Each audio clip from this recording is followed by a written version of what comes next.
विवेकानंद जी ने एक बहुत अच्छी बात अपनी आत्मकथा में लिखी थी कि एक बार जब मैं एक शहर से दूसरे शहर जा रहा था और मैं पैदल जा रहा था, और जब मैं पैदल चल रहा था तो एक वीरान जगह पड़ी, और जब मैं जा रहा था तो मेरे पीछे एक बंदर पड़ गया। मैंने देखा बंदर मेरा पीछा कर रहा है तो मैं तेज कदमों से चलने लग गया, तो बंदर भी अपने तेज कदमों से मेरा पीछा करने लग गया। विवेकानंद जी कहते मैंने अपने कदमों को और तेज कर दिया, तो बंदर ने भी अपने कदमों को और तेज कर दिया। फिर विवेकानंद जी कहने लगे मैं धीरे धीरे मैं दौड़ने से लग गया कि मैं इस बंदर से अपना पीछा छुड़ाऊं। लेकिन विवेकानंद जी क्या कहते कि जैसे मैं तेज कदमों से दौड़ने लग गया तो बंदर ने भी अपने कदमों को तेज कर दिया, और कहते जैसे मैं दौड़ ही रहा था अंदर से मेरे अंतःकरण से एक आवाज आई, विवेकानंद ठहर जा और इस विपत्ति का तू डट कर मुकाबला कर। कहते मेरे अंदर जैसे ही अंतःकरण से ये आवाज उठी तो मेरे अंदर का भय जो है स्वतः ही दूर हो गया, और मैं एकदम से ठिठक कर खड़ा हो गया। मैंने पीछे मुड़कर उस बंदर को की तरफ मैंने अपना मुंह कर लिया। तो विवेकानंद जी क्या लिखते हैं कि मैंने देखा जैसे मैं पलट के बंदर की तरफ मैंने मुंह कर लिया तो बंदर भी अपनी जगह ठिठक कर खड़ा हो गया। और फिर विवेकानंद जी कहते मैं उस बंदर की आंखों में लगातार घूर कर देखता रहा, और थोड़ी देर बाद मैंने क्या देखा कि वो बंदर जो लगातार मेरा पीछा कर रहा था और जिस बंदर से मैं डर रहा था, वो बंदर ने जब मुझे देखा कि मैं खड़ा हो गया हूं और निरंतर उसे घूर रहा हूं, तो बंदर डर के भाग गया। तो विवेकानंद जी बताते हैं कि अगर हम विपत्तियों से, परेशानियों से, समस्याओं से अगर डर जाते हैं तो फिर हम हमेशा के लिए डर जाते हैं। फिर हम विपत्तियों से, परेशानियों से उनसे मुकाबला नहीं कर पाते। लेकिन हम अगर उन विपत्तियों से, उन परेशानियों से, उन समस्याओं से डटकर मुकाबला करें तो वो परेशानियां, वो विपत्तियां, वो समस्याएं हमारे जीवन से जो है वो सदैव के लिए जो है चली जाती है। और अगर हम उनसे डर गए तो वो विपत्तियां, वो समस्याएं हमारे जीवन में ही एक घर बना लेती हैं। और ये बात हम देखें, अपने जीवन में देखें तो हमें ये यथार्थ प्रतीत होती हैं। हम देखते हैं कई व्यक्ति लोग जो थोड़ी सी समस्या आई, थोड़ी सी विपत्तियां आई, थोड़ी सी परेशानियां आई, तो छोटी सी बातों को भी बड़ा एक पहाड़ सा बना देते हैं, और जीवन में उन्हीं विपत्तियों का, उन्हीं परेशानियों का रोना ही जीवन भर रोते रहते हैं। तो ऐसे व्यक्ति जीवन भर रोते ही रहते हैं, उन विपत्तियों से उबर नहीं पाते, उन विपत्तियों से पार नहीं हो पाते। लेकिन एक जीव वो भी होते हैं जो उनके जीवन में वो जब विपत्तियां, परेशानियां आती है उनका डटकर मुकाबला करते हैं, और एक समय आता है कि वो परेशानियां उनके जीवन से दूर चली जाती हैं। और परेशानियां किस व्यक्ति के जीवन में नहीं आती? हम अपने सभी लोग अगर अपने जीवन के अंदर देखें तो ऐसा कोई भी व्यक्ति आपको इस धराधाम में नहीं दिखाई देगा कि जो कहे कि मेरे जीवन में कभी परेशानियां आई नहीं, कभी विपत्ति आई नहीं, कभी कोई समस्या आई नहीं। ये तो आएंगी, निश्चित रूप से आएंगी। अरे हम भगवान राम का जीवन देखते हैं, वो तो प्रभु राम थे, लेकिन फिर भी उनके जीवन में कितनी परेशानियां आई। इतनी परेशानियां तो अगर आप अपने जीवन में देखें तो आपके जीवन में भी नहीं होगी। कहाँ प्रभु राम को जो है राज तिलक होने वाला था, और कहीं दूसरे पल उनको वनवास हो गया। 14 वर्षों तक वनों में भटकते रहे। आज तो देखो कितनी सुविधाएं हैं। आप एक शहर से दूसरे शहर जाते हैं, जिसके पास धन है वो हवाई जहाज से चला जाता है, हवाई जहाज से नहीं जाएगा तो ट्रेन उपलब्ध है, ट्रेन नहीं है तो आपकी बसें हैं, कार हैं, सब चीजें उपलब्ध हैं। कितनी अच्छी अच्छी सड़कें बन चुकी हैं, हाईवे इतने अच्छे हो चुके हैं। पहले के लोगों ने तो बैलगाड़ी, घोड़ा गाड़ी, पैदल ही सफर करते थे। एक शहर से दूसरे शहर जाना था, कितने दिन तक पैदल ही सफर करते थे, क्योंकि रोड्स नहीं होती थी, जंगल होते थे, कितनी जंगली जानवरों का सामना करना पड़ता था।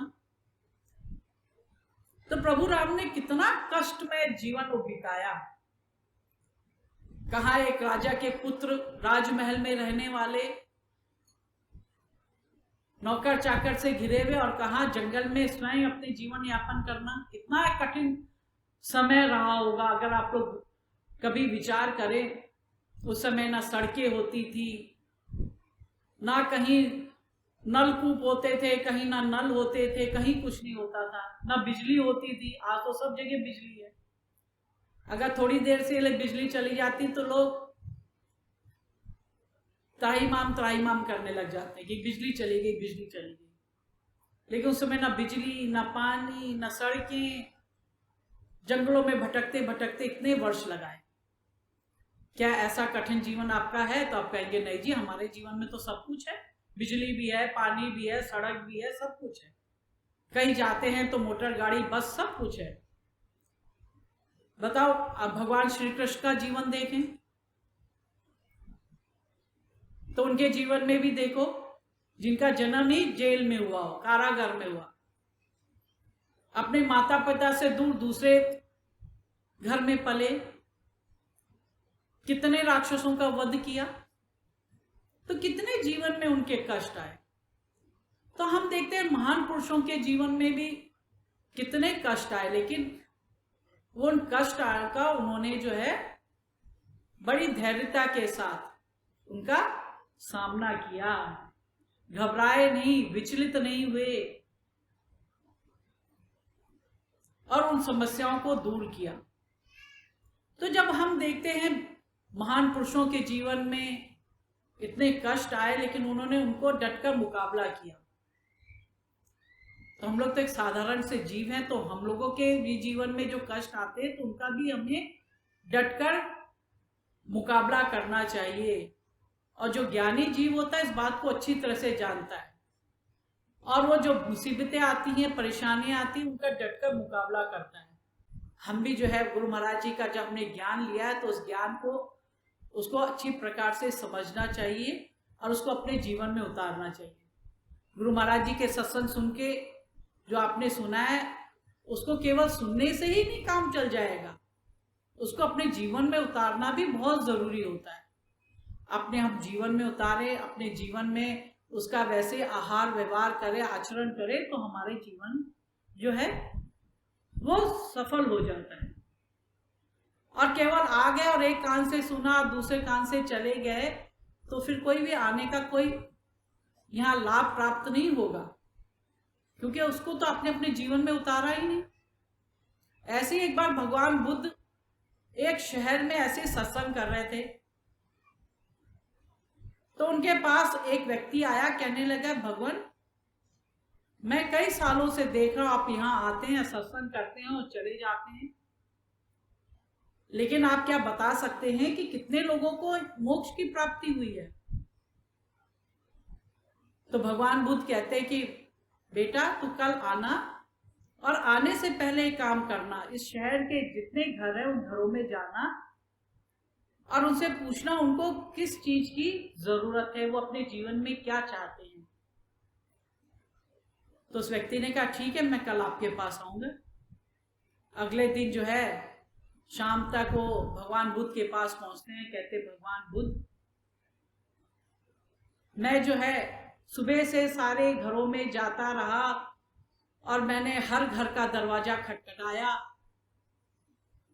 तो किसी का दरवाजा खटखटाया तो उसमें से जो व्यक्ति मिला, मैंने उससे पूछा भाई आप अपने जीवन में किस वस्तु की चाह रखते हैं? तो उन्होंने कहा कि भाई मेरी तो एक ही चाह है कि मेरा बिजनेस अच्छा नहीं चल रहा, मेरा बिजनेस अच्छा चलता तो मेरे घर में कोई धन की कमी ना रहती, मैं चाहता हूं कि मेरा बिजनेस अच्छा चले। वो व्यक्ति कहता मैं दूसरे घर में गया, उस दूसरे घर में गया तो खटखटाया तो व्यक्ति निकला। उससे पूछा मैंने कि आपके जीवन में आपकी क्या कमी है, किस चीज को आप चाहते हैं? तो व्यक्ति कहता देखो मेरे पास तो बहुत बड़ा बिजनेस है, मैं बड़ा लखपति आदमी भी हूं, लेकिन मेरे घर में कोई संतान नहीं है। मैं चाहता मेरे घर में एक संतान होती तो मेरा वंश आगे चलता। फिर वो तीसरे घर में जाता, तीसरे घर में व्यक्ति से पूछता, वो कहता है कि जो मेरे पास नौकरी नहीं, मैं चाहता मुझे नौकरी मिले। ऐसे करते करते वो हर घर का दरवाजा खटखटाता है और हर घर के दरवाजे से जो व्यक्ति निकलता वो यही कहता है कि कोई कहता मुझे पद चाहिए, कोई कहता मुझे यश चाहिए, कोई कहता मुझे पुत्र नहीं पुत्र चाहिए, कोई कहता पुत्र तो है पुत्री नहीं है पुत्री चाहिए, कोई कहता पुत्री तो है लेकिन पुत्र चाहिए। तो ऐसे करते करते उस शहर के सारे दरवाजे जब उस व्यक्ति ने खटखटा दिए और सब ने जो है संसार की वस्तुओं का ही मांग करी। किसी ने व्यक्ति ने नहीं कहा कि मुझे जो है मोक्ष चाहिए, मुझे ज्ञान चाहिए। तो जब वो व्यक्ति भगवान बुद्ध के पास आता है, कहते भगवान सारे व्यक्ति ने, किसी ने कहा मुझे धन चाहिए, किसी ने कहा मुझे यश चाहिए, किसी का पद चाहिए, किसी ने कहा मुझे नौकरी चाहिए, किसी ने कहा मेरा धंधा अच्छा चले मुझे वो चाहिए। हर व्यक्ति ने कुछ ना कुछ मांग करी, लेकिन किसी ने ये नहीं कहा कि मुझे मोक्ष चाहिए। तो भगवान बुद्ध कहते कि अब तुमने देख लिया कि हर व्यक्ति को जो है संसार की वस्तुएं ही चाहिए, किसी को सत्य, किसी को धर्म, किसी को मोक्ष, किसी को ज्ञान नहीं चाहिए, तो मैं उसे कैसे दे सकता हूं? तो व्यक्ति की समझ में आया कि जो संसार के जीव हैं केवल संसार की ही वस्तुओं की ही कामना करता है, उसी की इच्छा करता है, उसी की चाहत करता है, उसी को पाने की कोशिश करता है, दिन रात उसी के उधेड़ बुन में लगा रहता है। लेकिन कैसे हम इस ज्ञान को प्राप्त करें, उस मोक्ष को प्राप्त करें, उसकी कोई नहीं हो चाहता।